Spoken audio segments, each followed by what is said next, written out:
तू काय घेऊनच उभा राहणार. तू आला आधी दरवाजा उघडणार, बाहेर कपाळ निघलं चटकन छापट. होय माझा तू असं कागदावर लिहिणार, नोटीस देणार, दळण आणायला जायचे, ओके जाय 5 मिनिटात वापस ये.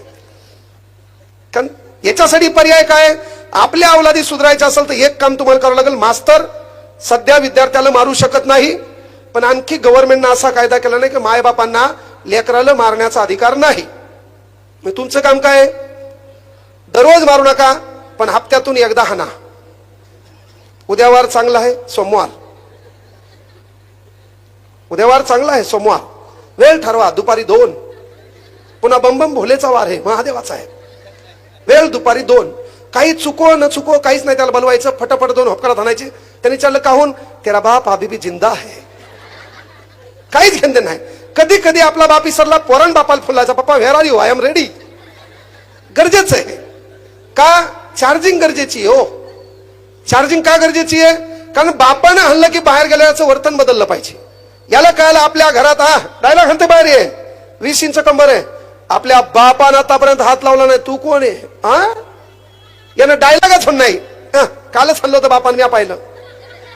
त्यासाठी काय, हप्त्यातून दररोज मारू नका, दररोज मारल्यावर निबर होईल. हप्त्यातून एकदा. केवळ पोराला हाणू नका. मंगळवार आणखी चांगला वार आहे हनुमानाचा. रात्री 7 वाजता स्वयंपाक बिकाक झाल्यावर हिला बोलवायचं 2 मिनिटं. माय हलून हाणतीन, माईतलं आपली लेख कशी आहे परफेक्ट माहित असते, म्हणून बापानच 2 तरी झपके हिच्यावर हाणणे. का, ही 11वी 12वीला असताना माईची साडी नेसून मेकअप करून जर स्टोरी ठेवत असेल, पहिलं हाणायचं का नाही. समजा ही 11वी 12वीला स्टोरी ठेवायली, अय खुदा तूने मोहब्बत बनाई क्यों है. 11वीला मोहब्बत, बापा बापा, प्यार इश्क दुःख दर्द लव हाना, हे 4-5 शब्द दिसले. तिला विचारायचं लव म्हणजे काय, त्याच्यावर ती 2 मिनिटं बोलली, मरस्तोर हाना. ती म्हणली तिला समजा तिच्याकडे मोबाईल, आणि त्या मोबाईलवर समजा 303 लडके चेहरे ठेवले. त्याचे लडके सिम्बॉल नाहीत का, पाणी गळले, समजायचं तिचा काहीतरी मॅटर आहे, हाना. त्या दुःखात डबल दुःख, दुःखाचा वर्ग करू द्या, पण हाना. त्याच्यात तिने स्टोरी ठेवली, कुणीच नव्हतं रे काना माझ्या मना, तुझ्यासाठी आले वना हाना. गरजेचं आहे आपल्या अवलादी नीट करण्यासाठी. पहिला एक टार्गेट कोणतं, हप्त्यातून एका वारामध्ये त्यानं काय केलंय, कोणाच्या संगतीत आहे, त्याचे आदर्श कोण आहेत.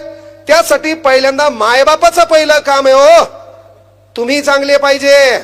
इथं बसलेल्या युवकांना विनंती आहे, ज्यांचे लग्न झाले त्यांना विनंती आहे, पहिल्यांदा आपल्या घरातल्या बायकोचा आपल्याला सन्मान करता आला पाहिजे, पहिल्यांदा आपल्या घरातल्या माईचा आपल्याला सन्मान करता आला पाहिजे, पहिल्यांदा घरातल्या आपल्या बहिणीचा आपल्याला सन्मान करता आला पाहिजे. प्रत्येक वक्ता काय करतो, बढियापैकी कपडे घालतो, विचार मंचावर मोठे हातवारे करतो, डायलॉग आणतो, पोरगी 7च्या आत घरात आली पाहिजे. पहिले त्या दलिंदरा राहणा, अरे पोरगी 12 वाजता घरी आली तरी चालते. रात्री ट्रेननं 7 या ठिकाणी 12-1 वाजता एखादी पोरगी दिसली तर बाप या नात्यानं पहिले पोराला शिकवा. दिसलेली पोरगी संधी नाही, ती आपली जबाबदारी आहे. कारण हा महाराष्ट्र छत्रपती शिवरायांच्या विचारांचा महाराष्ट्र आहे. इथं स्त्री जातीला सन्मान दिला पाहिजे, स्त्री जाती समोर आपण झुकलो पाहिजे. आणि यासाठी मायबापाचं पहिलं काम आहे, अरे आपल्या लेकरांचे आदर्श कोण आहेत.